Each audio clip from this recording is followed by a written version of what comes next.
안녕하세요. 오늘도 사연살롱을 찾아주셔서 감사합니다.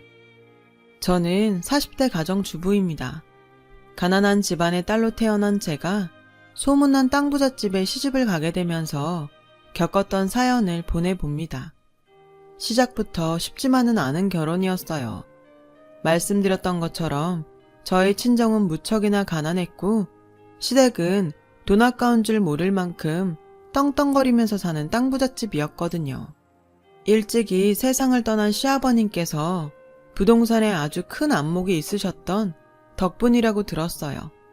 시아버님께서는 없는 형편에 꾸역꾸역 사들였던 땅들마다 신도시가 들어섰거나 재개발이 된 덕분에 큰 부를 이루셨다고 했어요. 반면에 저희 친정은 시골 작은 농사꾼 집안이었죠. 저희 부부와 시어머니의 불화는 상견례 날부터 그 조짐이 보이기 시작했어요.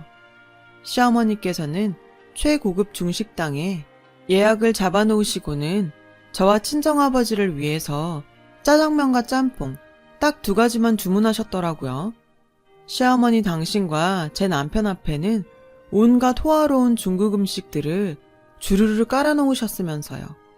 그러면서 친정아버지가 잠시 화장실에 다녀오는 틈을 타서 저에게 하시는 말씀이 아주 과간이더라고요. 없는 형편 감안해서 준비해봤어. 아무리 그래도 어머님 이건 너무하신 거 아닌가요? 너무하기는? 너야 그렇다 쳐도 생전 구경도 못 해봤을 귀한 음식들 함부로 잡섰다가 노인네 탈이라도 나면 어쩌려고. 다 내가 생각이 깊어 이런 배려를 한 거야. 노인네 아니고 제 아버지세요. 상견례 자리고요. 예의를 좀 지켜주셨으면 하는데요. 그런 자리를 제 남편이 시어머니에게 크게 면박을 주고 유쾌한 너스레를 연신 떨어가며 모든 음식들을 다시 주문해 친정아버지와 함께 나누었기에 상견례를 버텨낼 수 있었어요. 아주 그나마 다행이었죠. 이렇게까지 해주는 남편이 세상 또 있을까 싶은 순간이었고요. 이처럼 시모의 큰 반대와 쉽지만은 않은 결혼 생활이 뻔히 보이는 상황 속에서도 제가 결혼을 감행했던 이유는 비록 물질적으로는 가난했지만 저의 마음만큼은 가난하지 않았던 까닭이에요. 결혼이라는 것은 서로 다른 두 집안의 결합이기에 조건의 일치는 꼭 필요하다고 생각해요.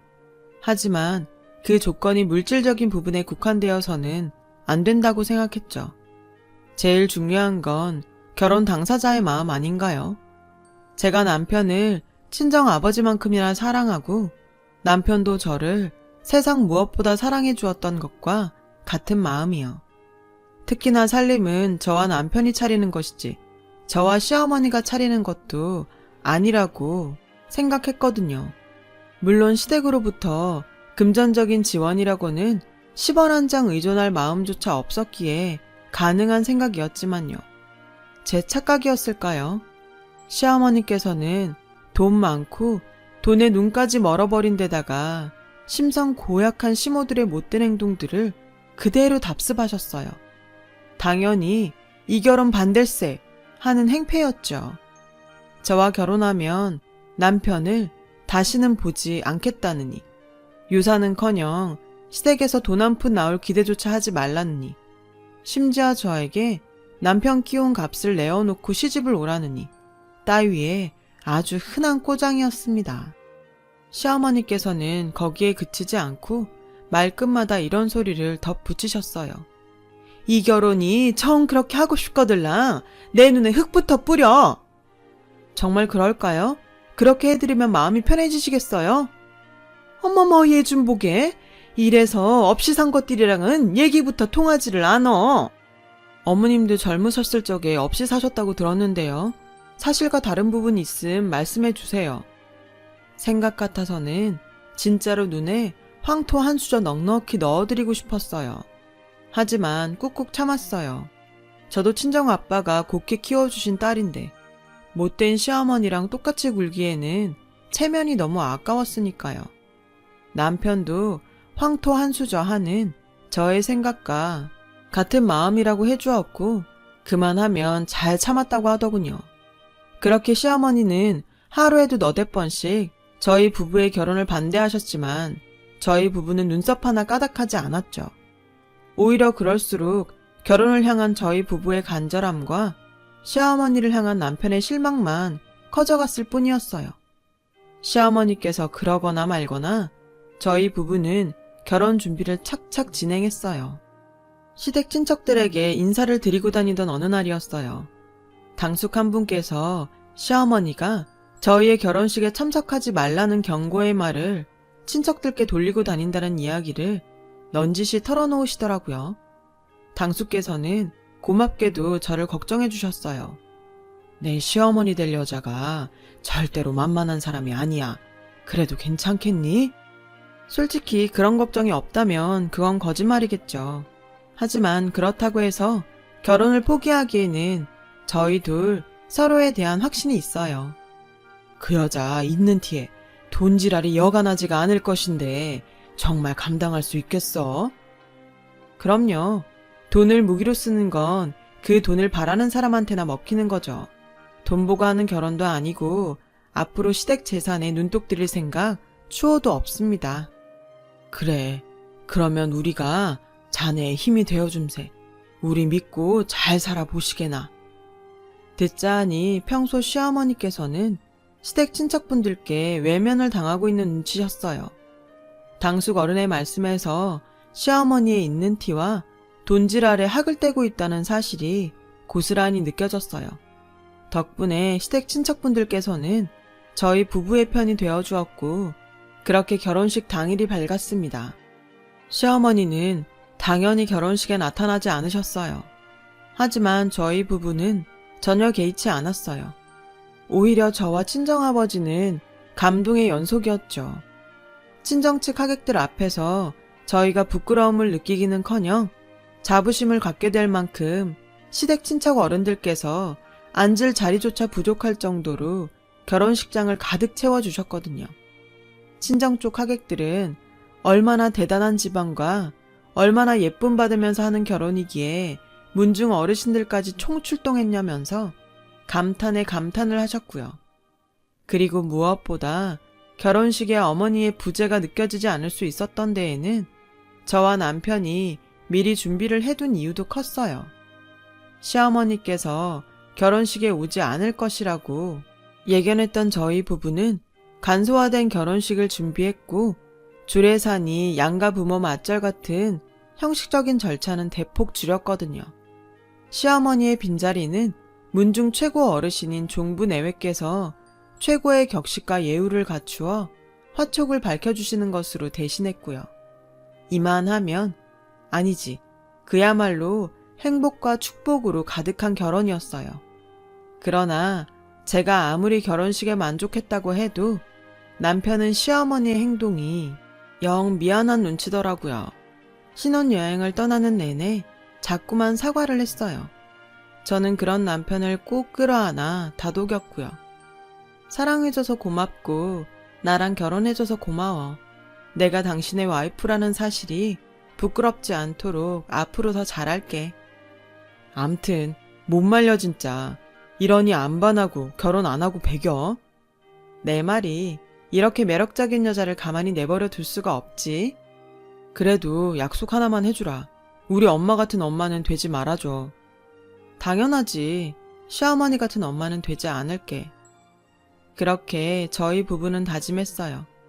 시어머니께서 무슨 짓을 하셔도 흔들리지 않겠다. 지금 사랑 변치 않겠다. 아니나 다를까 저희 부부가 혼인신고까지 마쳤다는 소식을 접하기 무섭게 시어머니께서 신혼집으로 들이닥치더군요. 시어머니는 또 뻔한 얘기를 늘어놓으셨죠. 없는 집에서 없이 시집을 왔으면 몸으로 때워야 하니 시집살이라도 잘 해야 한다느니, 시댁에 들어와 살면서 시키는 일이나 고분고분하면서 살라느니 하는 그런 말들이었죠. 듣자 하니 당신 명의의 농지에 저를 처박아 놓고 밭일이나 시킬 심산이더군요. 아니, 조선시대도 아니고 무슨. 그래서 그냥 쿨하게 거절했어요. 그래요. 원하시는 대로 시키시는 농사나 지으면서 살아드릴게요. 근데 그렇게 되면 아드님께서 부인 하나 지켜주지 못하는 무능한 남편이라는 욕을 먹게 될 건데 괜찮으시겠어요? 썩을 년? 가난뱅이인 줄만 알았더니 음흉하게까지 하는구나 아주. 저는 다만 돈이 없을 뿐이죠. 적어도 어머님처럼 마음이 가난하지는 않아요. 뭐야? 가시는 길 조심히 잘 살펴가세요. 비슷한 소동이 몇 차례 반복되었지만 저희 부부는 눈 한 번 깜짝하지 않았어요. 시어머니 혼자서 본인의 혈압만 스스로 올리고 돌아가실 뿐이었으니까요. 그러던 어느 날부터인가 시어머니가 잠잠해지셨어요. 잠잠해지신 것도 모자라 완전히 돌변하셨죠. 돈에 눈이 먼 몹쓸 시어머니의 모습은 간데없이 너무도 평온하고 저희 부부를 살갑게 대하는 천사표가 되셨죠. 그런 시어머니의 돌변한 행동에 자꾸만 불안해졌어요. 이대로 포기하실 만큼 만만한 시어머니가 아닐 테니까요. 뒤에서 무슨 일을 벌이고 계시는구나 싶었어요. 혹시나 하면 역시나 라고 하던가요. 저희 부부는 시댁 당숭어른으로부터 충격적인 소식을 듣게 되었어요. 시어머니께서 가지고 있던 토지를 저희 친정아버지에게 시세보다 훨씬 비싼 값에 팔은 것 같다는 이야기였어요. 당숙어른의 말씀에 따르면 그 땅은 시어머니께서 일찍이 세상을 떠난 부동산 규제 시아버지를 따라한답시고 나섰다가 사버린 이상한 땅들 중 하나라고 했습니다. 어느 정도로 이상한 땅이었냐면 연결되는 도로 같은 것도 하나 없는 엉뚱한 산골짜기인데다가 심지어 그린벨트로 묶여있기까지 한 땅이었어요.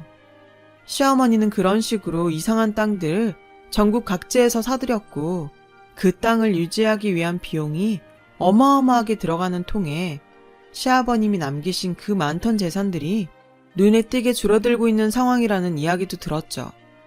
이야기들을 종합한 저의 뇌리에 시어머니의 상황이 훤히 그려지더라고요.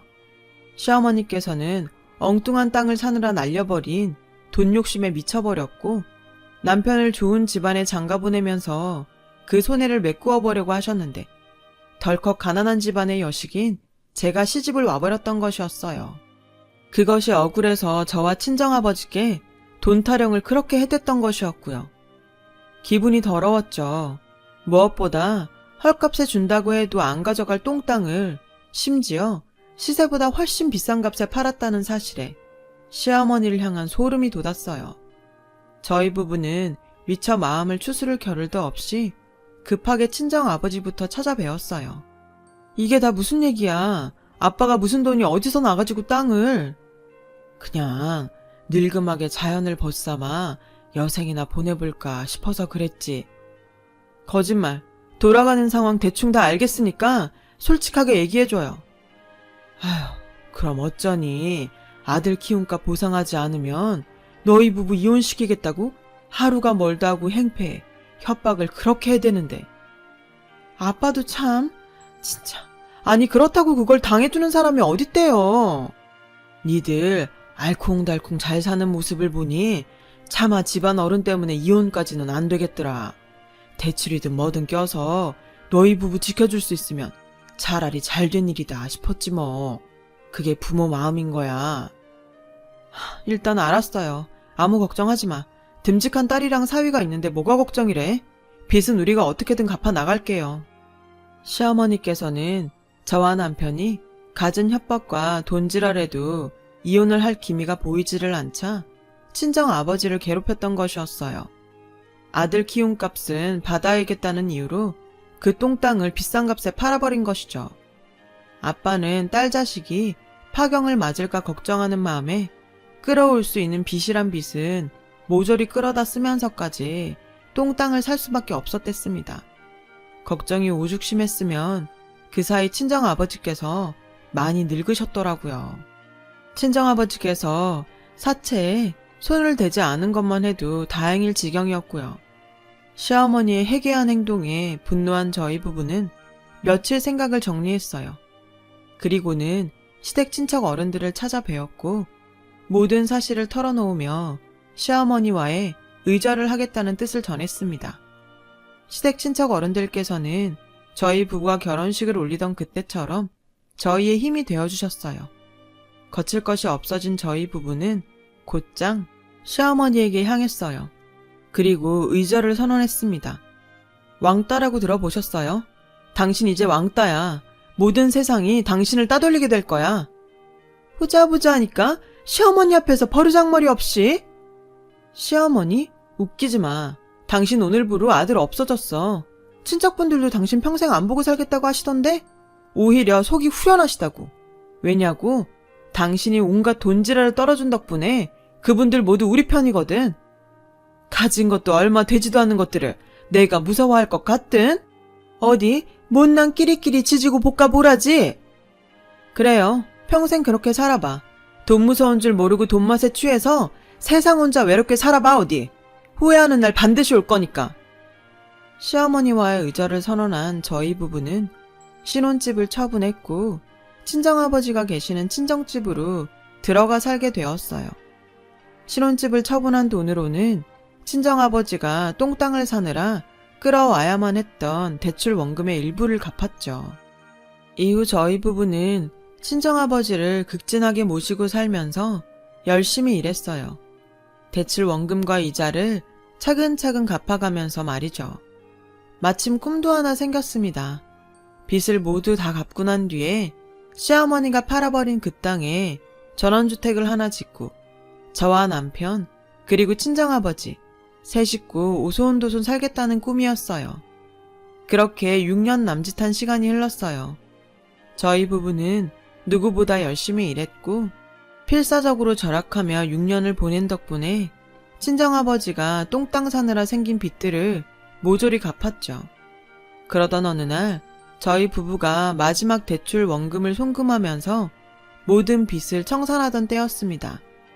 저희 부부와 친정아버지에게 뜻밖의 희소식이 전해졌어요.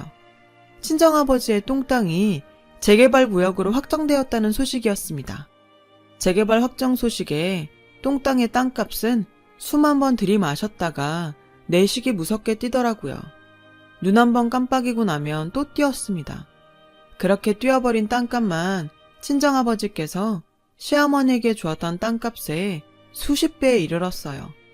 돈방석을 코앞에 둔 저희 부부는 또 한 번 다짐했어요.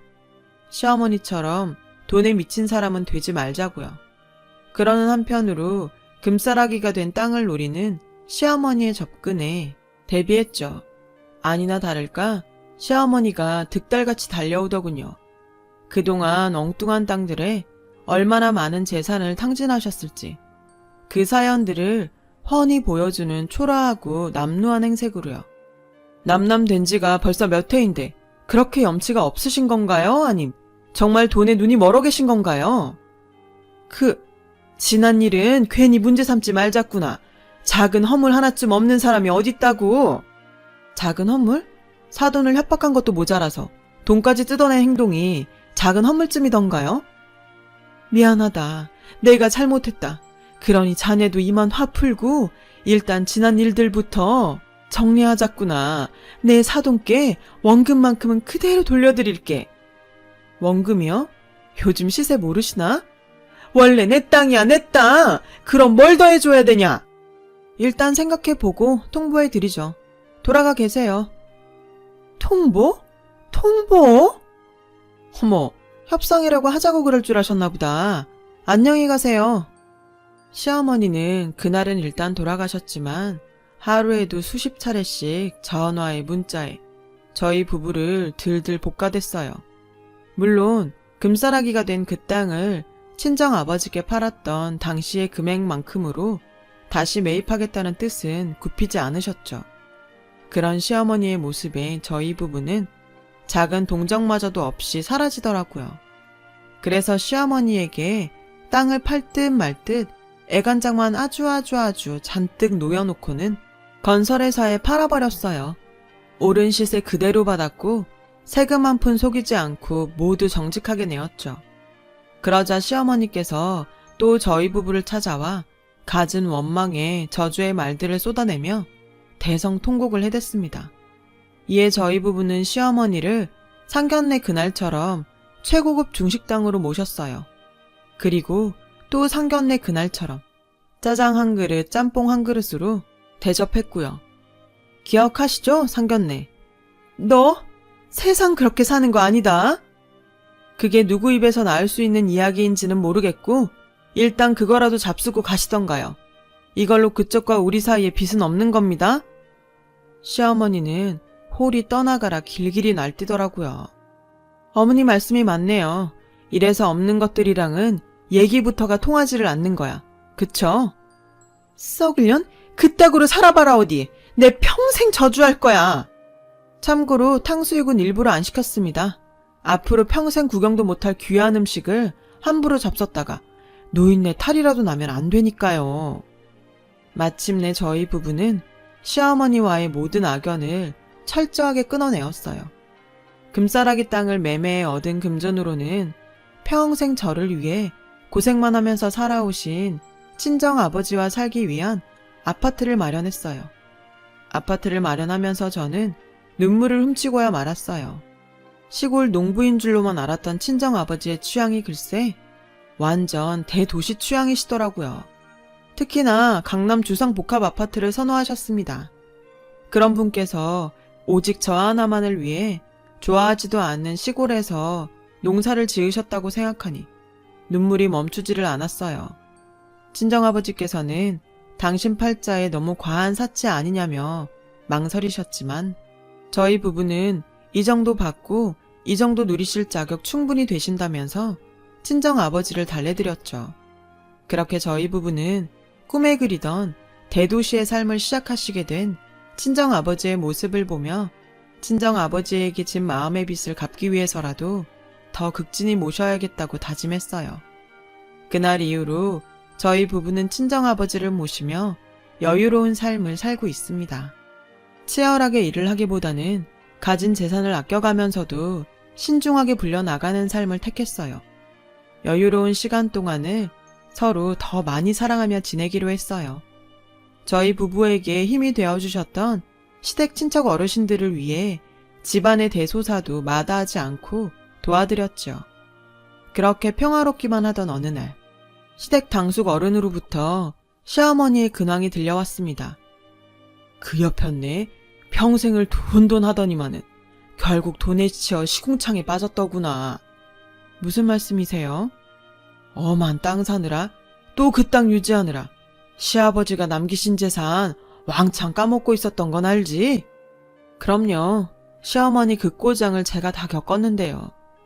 끝끝내 그 욕심 못 버리고 재산 싹싹 긁어서 다 날려먹더니만은 집까지 경매에 넘어가 버렸다지 아마. 저희 부부는 당숙 어르신이 일러주신 주소를 찾아가 보았어요. 다 썩어가는 여인숙이었습니다. 그곳에서 마주한 시어머니는 과거의 모습은 완전히 잊어버린 채로 폐지 줍는 할머니가 되어 있었는데요. 기초생활지원금으로 겨우겨우 연명만 하면서 썩어가는 여인숙 새빵살이하는 신세였어요. 그래도 어머니인데 당연히 안쓰러웠죠. 그러나 이 돈에 눈먼 시어머니라는 사람은 끝끝내 저희 부부의 마지막 관심마저도 스스로 걷어차버리더군요. 예, 니들 여윳돈 좀 있니? 있으면요. 내가 좋은 땅을 하나 알고 있는데 소개시켜주면 소개빚조로다가 집이나 하나 구해줘라. 그랬더니 남편이 그냥 가자고 하더라고요. 이 고생을 하면서도 정신 못 차리셨네. 가자 여보. 그냥 가게? 소개비는? 하다못해 전셋집이라도 하나 줘. 엄마, 제발 철 좀 둡시다. 사람답게 어른답게 최소한 부끄럽지는 않게 살자고요. 시어머니가 통곡을 하거나 말거나 돌아서는 저와 남편의 걸음에는 한치의 주저함도 없었어요. 왜냐고요? 시어머니는 평생 자신의 잘못 같은 건 뉘우치지 못할 사람이니까요. 남편을 지금보다 더 사랑하고 친정아버지도 잘 모시면서 올바르게 잘 살아보겠습니다. 긴 이야기 들어주셔서 고맙습니다. 들어주신 모든 분들 좋은 하루 되세요. 여러분, 사연 댓글에 응원과 현명한 조언 부탁드려요. 좋아요와 구독은 저에게 큰 힘이 됩니다. 오늘도 좋은 일 가득하세요.